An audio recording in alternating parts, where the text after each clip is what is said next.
नमस्कार, news India आप देख रहे हैं। आपके साथ मैं हूं चारुल शर्मा। सीधा लिए चलते हैं आपको।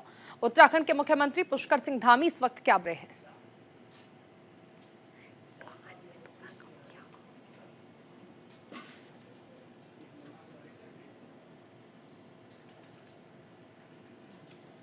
कि आप सब करेंगे। आइए मिलकर हम इस दिशा में आगे बढ़ें और उत्तराखंड को देश का श्रेष्ठ राज्य बनाने का जो हमारा विकल्प रहित संकल्प है, उस संकल्प को पूर्ति के लिए अपना योगदान दें। अंत में आप सभी को अपनी ओर से बहुत शुभकामनाएं देते हुए, बहुत बधाई देते हुए कि आप सब अपने अपने क्षेत्रों में यशस्वी होंगे, सफल होंगे और जीवन को सफल और सार्थक बनाएंगे। मेरी आप सबको बहुत बहुत शुभकामनाएं। आपके माता पिता को, परिजनों को, गुरुजनों को भी मेरी तरफ से बहुत बहुत बधाई जरूर कहिएगा। बहुत बहुत धन्यवाद।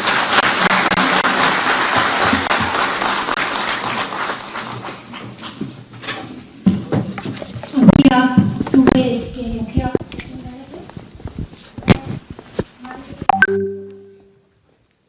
मैं माननीय मुख्यमंत्री जी का आभार व्यक्त करना चाहूंगी कि आपने अपने आशीर्वचनों से हम सबका सीएम पुष्कर सिंह धामी को आपने सुना। अब सीधा लिए चलते हैं आपको गोरखपुर, जहां पर सीएम योगी आदित्यनाथ इस वक्त संबोधित कर रहे हैं।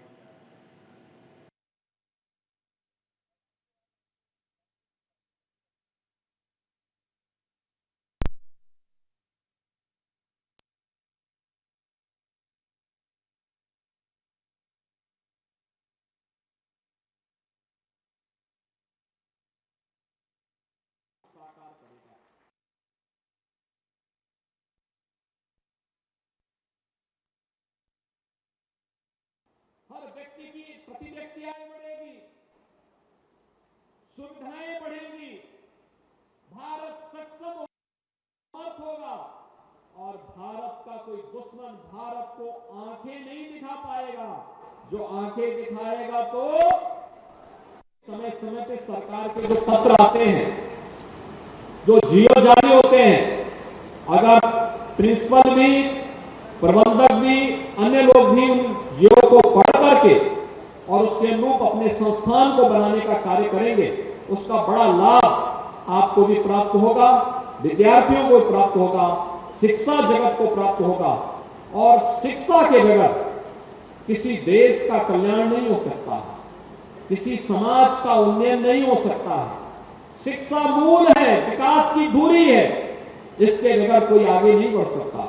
आप सबको मैं इस अवसर पर हृदय से बधाई देता हूं। कुछ ही दिनों के बाद होली आएगी। इस समय परीक्षाओं का लोड भी आपके ऊपर होगा। तनाव से मुक्त वातावरण में परीक्षा देने के लिए जाया करिए। याद रखना, जितनी मेहनत की होगी उसका परिणाम प्राप्त करने से कोई आपको रोक नहीं पाएगा। अनावश्यक तनाव नहीं लाना चाहिए, एक। और दूसरा, आपको मैं इस बात के लिए आश्वस्त करता हूं, प्रदेश भर के युवाओं को आश्वस्त करता हूं, तो भारत दुनिया की तीसरी बड़ी अर्थव्यवस्था के रूप में आगे बढ़ करके एक विकसित भारत की परिकल्पना को साकार करेगा। विकसित भारत का मतलब हर नागरिक विकसित होगा, हर व्यक्ति की प्रति व्यक्ति आय बढ़ेगी, सुविधाएं बढ़ेंगी, भारत सक्षम होगा, समर्थ होगा और भारत का कोई दुश्मन भारत को आंखें नहीं दिखा पाएगा। जो आंखें दिखाएगा तो उसको भी सबक सिखाने का काम करेगा। इस प्रकार की व्यवस्था हमारी होनी चाहिए। आज के इस अवसर पर मैं एक बार फिर से आपका आह्वान करूंगा कि हम सभी लोग इन कार्यक्रमों के साथ जुड़ेंगे। आज के इस कार्यक्रम के अवसर पर मैं एक बार फिर से इन सभी कार्यक्रमों के लिए जिन विद्यालयों को आज प्रोजेक्ट अलंकार के अंतर्गत ये शासकीय अनुदान उपलब्ध हो रहा है, उन सभी को भी मैं हृदय से बधाई देता हूं, अपनी शुभकामनाएं देता हूं और विश्वास व्यक्त करता हूं कि वे लोग भी समय समय पे सरकार के जो पत्र आते हैं, जो जियो जारी होते हैं, अगर प्रिंसिपल भी, प्रबंधक भी, अन्य लोग भी जियो को पढ़ करके और उसके अनुरूप अपने संस्थान को बनाने का कार्य करेंगे। गोरखपुर से सीएम योगी को आप सुन रहे थे। अभी रुकेंगे एक छोटे से ब्रेक के लिए, आप बने रहिए न्यूज़ इंडिया के साथ।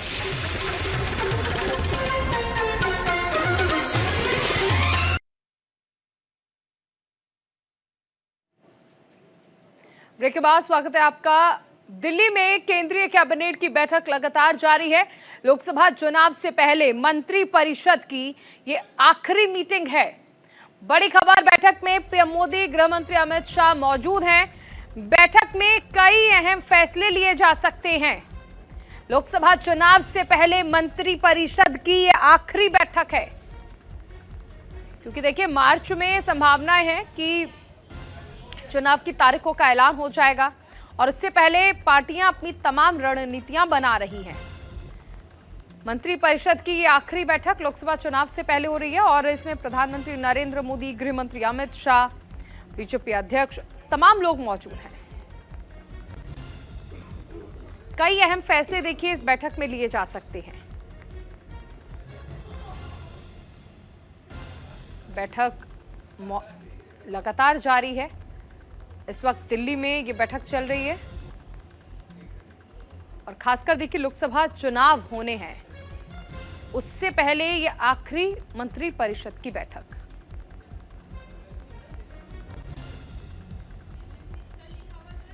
केंद्रीय कैबिनेट की ये बैठक है, कई मायनों में ये अहम हो जाती है।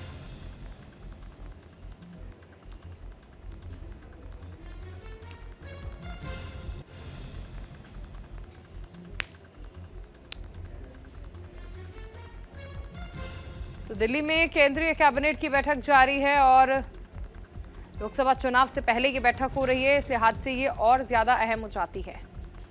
बीजेपी हैट्रिक लगाने की तैयारी में है। मिशन 400 पार का नारा लगातार मंचों से दिया जा रहा है और इसके लिए जाहिर सी बात है कि तैयारियां जो हैं वो की जा रही हैं। क्या रणनीति रहेगी, किस तरह से जनता के बीच जाना है, तमाम रणनीतियां अलग अलग स्तर पर बीजेपी बना रही है।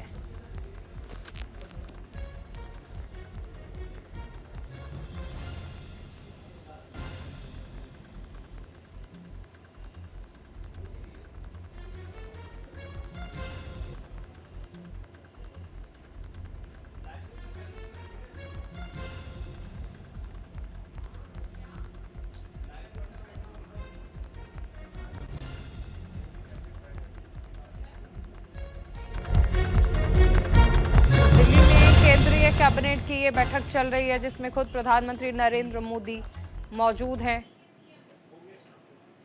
चलिए आगे बढ़ते हैं। बेंगलुरु में कैफे ब्लास्ट की जांच जारी है। इस बड़ी खबर पर नजर डालेंगे, लेकिन एक छोटे से ब्रेक के लिए अभी रुकेंगे। आप बने रहिए न्यूज़ इंडिया के साथ। ब्रेक के बाद स्वागत है आपका। दिल्ली में केंद्रीय कैबिनेट की बैठक लगातार जारी है। लोकसभा चुनाव से पहले मंत्री परिषद की ये आखिरी मीटिंग है। बड़ी खबर, बैठक में पीएम मोदी, गृह मंत्री अमित शाह मौजूद हैं। बैठक में कई अहम फैसले लिए जा सकते हैं।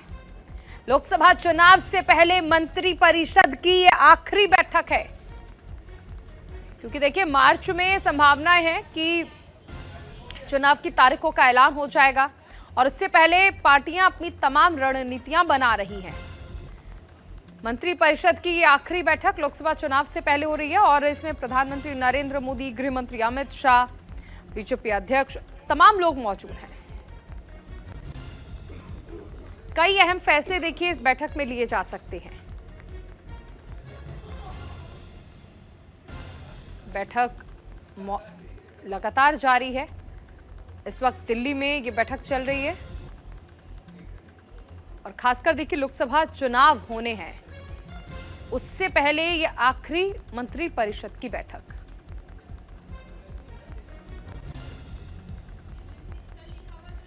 केंद्रीय कैबिनेट की ये बैठक है, कई मायनों में ये अहम हो जाती है।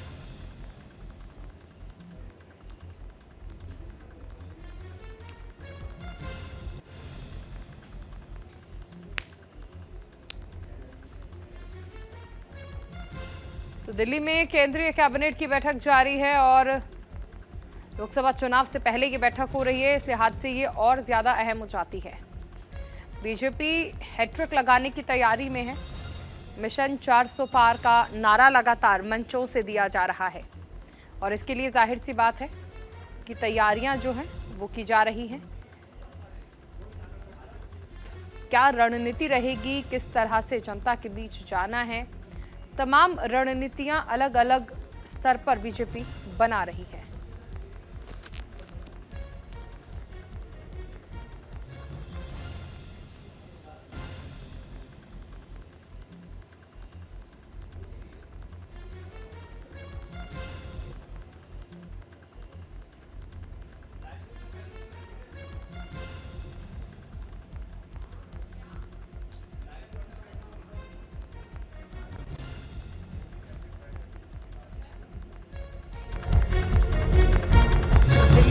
केंद्रीय कैबिनेट की ये बैठक चल रही है जिसमें खुद प्रधानमंत्री नरेंद्र मोदी मौजूद हैं।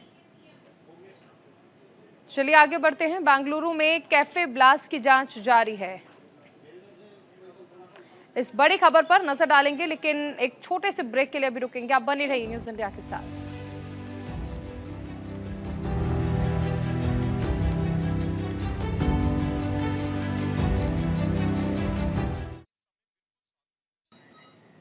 नमस्कार, आप देख रहे हैं न्यूज इंडिया, आपके साथ मैं हूं अभिषेक। चलिए सीधे आपको इस समय लुधियाना लिए चलते हैं, जहां दिल्ली के मुख्यमंत्री अरविंद केजरीवाल इस समय बोल रहे हैं। अगर आपके ये 8,000 करोड़ रुपए आ जाते, पता नहीं और कितने स्कूल ऑफ एमिनेंस खुल जाते, पता नहीं और लाखों बच्चों को एडमिशन मिल जाता, और कितने मोहल्ला क्लिनिक, कितने अस्पताल, कितनी सड़कें बन जाती। रोज गवर्नर आप देख रहे हो कितना तंग कर रहा है मान साहब को, हमारी सरकार को कितना तंग कर रहा है। आप लोगों से एक ही विनती है, जिस तरह से आप लोगों ने आशीर्वाद दिया था, 117 में से 92 सीट दी थी, अब ये इस चुनाव में भी आप 13 की 13 सीटें दे दो। अभी मान साहब अकेले लड़ रहे हैं, अगर ये 13 सीट जीत गए तो 13 हाथ हो जाएंगे मान साहब, जो दिल्ली में बैठ के केंद्र सरकार से आपके हक का पैसा छीन के लेके आया करेंगे। फिर अकेले नहीं लड़ना पड़ेगा भगवंत मान को, फिर ये 13 आपके हाथ होंगे। पंजाब के सिपाही 13 दिल्ली में बैठे होंगे, मजाल जो फिर केंद्र सरकार पंजाब के लोगों के साथ वो कर सके। आज बहुत अच्छा लगा आप लोगों के बीच में आके, आप सब ये स्कूल देख के। भगवान करे पंजाब खूब तरक्की करे, खूब फले फूले और खूब खुशहाल हो। नमस्कार। मेरा रंग दे बसंती चोला, मेरा रंग दे।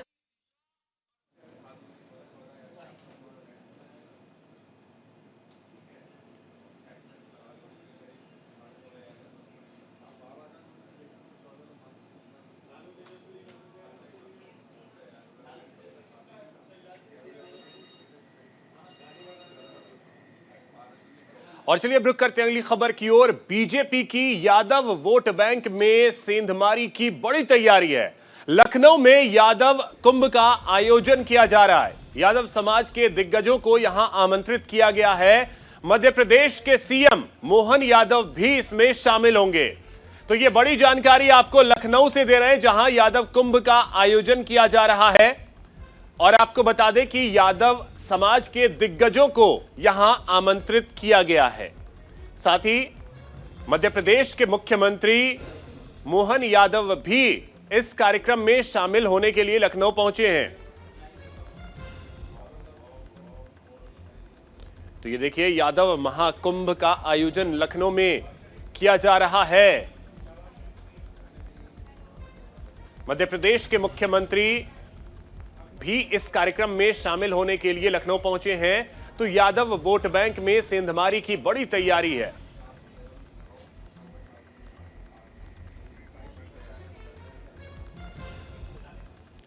लखनऊ में बीजेपी यादव महाकुंभ का आयोजन कर रही है, जहां यादव समाज के तमाम नेताओं को बीजेपी ने आमंत्रित किया है।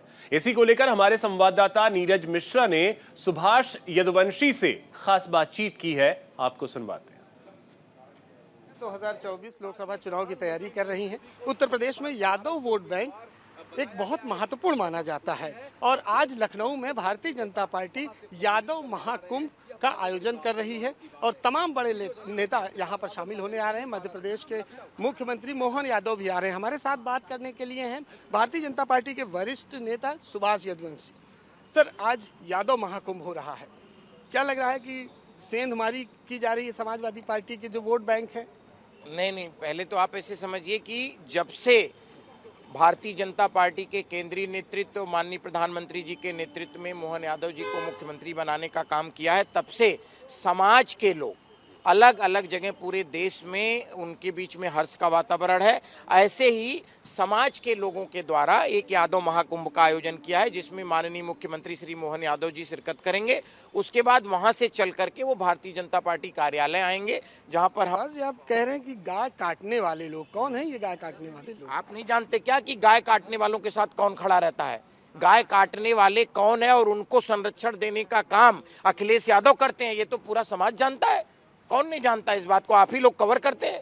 आज अखिलेश यादव उत्तर प्रदेश में नहीं है, पटना में। तो भाग गए डर के मारे ना, यही तो मैं आपको बता रहा था कि मोहन यादव जी के आते ही डर के मारे भाग गए। अच्छा, तो ये थे भारतीय जनता पार्टी के एमएलसी सुभाष यदुवंश जी, जिनका साफ कहना है कि भारतीय जनता पार्टी इस बार 80 की 80 सीटों पर चुनाव जीतेगी। कैमरामैन सुंदरम के साथ नीरज मिश्रा, न्यूज़ इंडिया, लखनऊ। तो इस समय हमारे सहयोगी नीरज हमारे साथ जुड़ रहे हैं, जो कि लखनऊ में उस जगह पर मौजूद है जहां पर यादव महाकुंभ का आयोजन किया जा रहा है। नीरज, आपके पास आ रहे हैं, क्या तस्वीरें इस समय वहां देखने को मिल रही हैं? इसलिए सभी यादव महाकुंभ जो शुरू हुआ है यहाँ पर लखनऊ में, उसकी तस्वीर मैं आपको दिखाता हूँ। देखिए हमारे पीछे ये पंडाल में, देखिए ये तमाम लोग यहाँ पर मौजूद हैं और अभी इंतजार हो रहा है मध्य प्रदेश के मुख्यमंत्री मोहन यादव का। और जो नारा दिया गया है वो नारा है, श्री राम कृष्ण विरोधियों को छोड़कर हाथ और यादव चला अब मोहन के साथ। तो मोहन का दो अर्थ है, एक तो मुख्यमंत्री मध्य प्रदेश के और दूसरा श्री कृष्ण। और आप देखिए उत्तर प्रदेश में जो यादवों की अगर हम परसेंटेज की बात करें 2024 के चुनाव को लेकर बेहद इंपॉर्टेंट, करीब 11 से 12% यादव वोट है और ये बहुत इंपॉर्टेंट है किसी भी पार्टी को जीतने के लिए। और 20 से 25 सीटें ऐसी है जहां पर यादव मतदाता हार जीत की स्थिति कराने की स्थिति में रहता है। तो अब भारतीय जनता पार्टी जो कि 80 सीटों का लक्ष्य लेकर चल रही है, तो उसके लिए जरूरी है कि सभी जातियों को, सभी धर्मों को एक साथ एक मंच पर लाया जाए। और इसीलिए ये यादव महासभा का आयोजन किया जा रहा है, जो कि समाजवादी पार्टी का बेस वोट रहा है, कोर वोट रहा है। लेकिन अब उसमें भारतीय जनता पार्टी पूरी तरह से सेंध लगा चुकी है। और अब यहाँ पर जो जिम्मेदारी दी गई उत्तर प्रदेश में, वो जिम्मेदारी दी गई है मध्य प्रदेश के मुख्यमंत्री मोहन यादव को। और आप देखिए पिछले दिनों उनके कई दौरे लग चुके हैं, अयोध्या भी गए, अभी कुछ दिन पहले सीतापुर में उनका कार्यक्रम था और आज वो लखनऊ आ रहे हैं। बस थोड़ी देर में मोहन यादव यहाँ मंच पर मौजूद होंगे और तमाम जो कार्यकर्ता हैं वो यहाँ पर इस समय मौजूद है। 2024 लक्ष्य को लेकर सारी कवायद चल रही है। बिल्कुल नीरज, ये कितना अहम है, क्योंकि एक उत्तर प्रदेश और दूसरा उत्तर प्रदेश से सटा बिहार में भी बीजेपी के ये प्रयास होंगे कि यादव वोट को अपनी ओर शिफ्ट किया जाए, क्योंकि एमवाई समीकरण को कैसे ध्वस्त करना है उसमें खास करके वाई पे ध्यान देने की कोशिश अब बीजेपी ने शुरू कर दी है। जी बिल्कुल, देखिए बिहार, मध्य प्रदेश और उत्तर प्रदेश, इन तीनों जगहों पर आप देखिए जो यादव बाहुल्य सीटें हैं वहां पर जो बीजेपी ने बिल्कुल कहा जाए मास्टर स्ट्रोक खेला था। मध्य प्रदेश में जिस तरह से मोहन यादव को मुख्यमंत्री बनाया और उसके बाद जो उत्तर प्रदेश का यादव समाज है, जो बिहार का यादव समाज है, जो छत्तीसगढ़ मध्य प्रदेश का यादव समाज है, वो एकजुट हो रहा है। और ये जिम्मेदारी दी गई है मोहन यादव को। और लगातार उनका दौरा उत्तर प्रदेश में ये बताता है कि किस गंभीरता से और अपने दिए हुए जो उनको काम दिया गया है, जो मिशन दिया गया है, उसको पूरी तरह से किस तरह से कंप्लीट किया जाए, उसके लिए वो लगातार लगे हुए हैं। और आज इसीलिए लखनऊ में एक भव्य कार्यक्रम किया जा रहा है जिसमें पूरे उत्तर प्रदेश से यादव महासभा से लोग बुलाए गए हैं और यादव महासभा। चलिए ठीक है नीरज, तो आप नजर बना के रखिए। फिलहाल बहुत शुक्रिया आपका तमाम जानकारी के लिए। यहाँ वक्त है एक छोटे से ब्रेक का।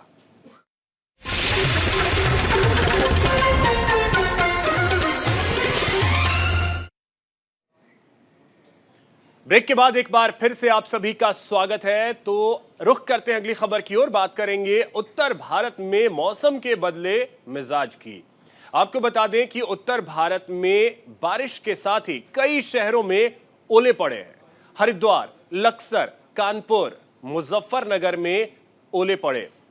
और आपको बता दें कि तस्वीरों के जरिए हम आपको अलग अलग जगहों की तस्वीरें दिखा रहे हैं, जिसमें आप हरिद्वार की तस्वीर देखें, लक्सर की तस्वीर देखें, मुजफ्फरनगर की तस्वीर देखें, कानपुर की तस्वीर देखें। इन सभी जगहों पर ओलावृष्टि हुई और ओले पड़ने की वजह से स्थिति अब ऐसी हो गई है कि ऐसा जो लग रहा था कि ठंड लगभग खत्म हो चुकी है, उस ठंड ने एक बार फिर से ऐसा लग रहा है कि उत्तर भारत में दस्तक दे दी है।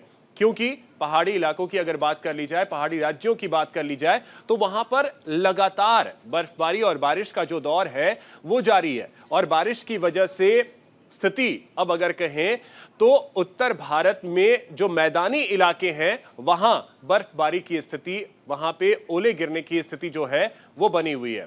कुछ और तस्वीरें भी हम आपको दिखा रहे हैं। ये हरिद्वार, लक्सर और कानपुर की तस्वीर हमने दिखाई। मुजफ्फरनगर की तस्वीर देखिए आप, जहां पे ओलावृष्टि हुई है। बेंगलुरु के कैफे ब्लास्ट मामले की जांच लगातार चल रही है। द रामेश्वरम कैफे पहुंची है जांच टीम। पुलिस ने घटनास्थल का जायजा लिया है। आपको बता दें, बीते दिनों बेंगलुरु के एक कैफे में ब्लास्ट हुआ था और उस ब्लास्ट की जांच जो है वो लगातार चल रही है। द रामेश्वरम कैफे पहुंची है जांच की टीम और पुलिस ने घटनास्थल का जायजा लिया है।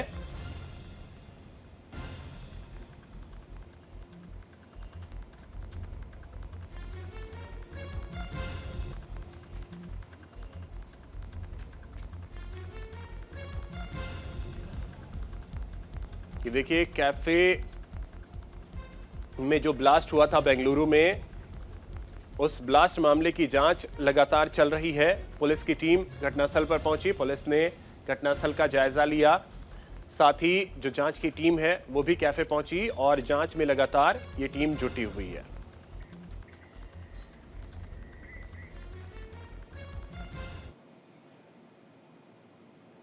यहां रुकेंगे एक छोटे से ब्रेक के लिए।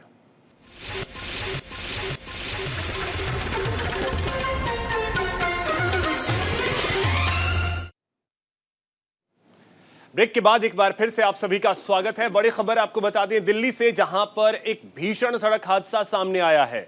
बदरपुर फ्लाईओवर पर दर्दनाक हादसा हुआ है, जहां ट्रक और कार की आमने सामने की टक्कर हो गई और इस हादसे में 3 लोगों की जान चली गई, जबकि 4 लोगों की हालत नाजुक बताई जा रही है। ये तस्वीरें भी हम आपको दिखा रहे हैं। राजधानी दिल्ली में भीषण सड़क हादसा सामने आया। बदरपुर फ्लाईओवर पर यह हादसा हुआ है, जिसमें ट्रक और कार में आमने सामने की जोरदार टक्कर हो गई। हादसे में 3 लोगों की मौत हुई, जबकि 4 लोगों की हालत नाजुक बताई जा रही है, जिन्हें इलाज के लिए अस्पताल में भर्ती करवाया गया है।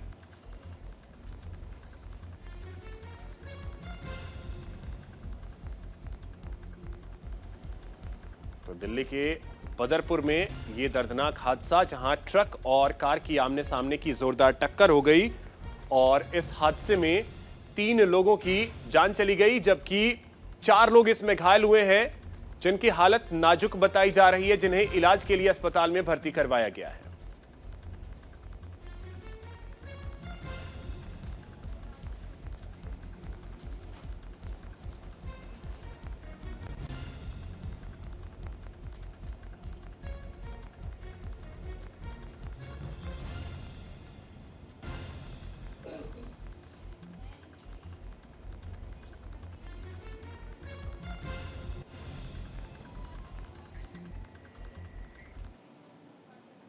वहीं गुरुग्राम में एक भीषण सड़क हादसा सामने आया, जहां ओल्ड रेलवे रोड पर कार और स्कूटी की टक्कर हो गई।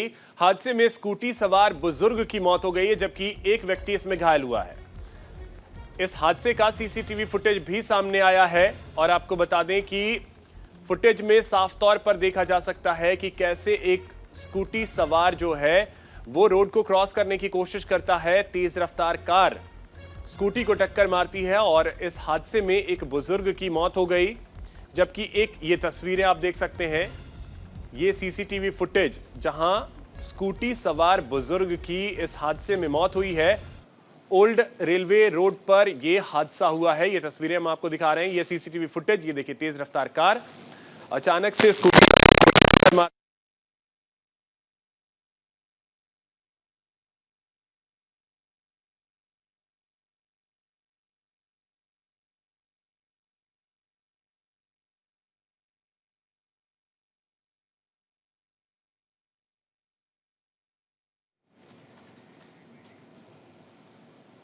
तो फिलहाल इस बुलेटिन में इतना ही। नमस्कार।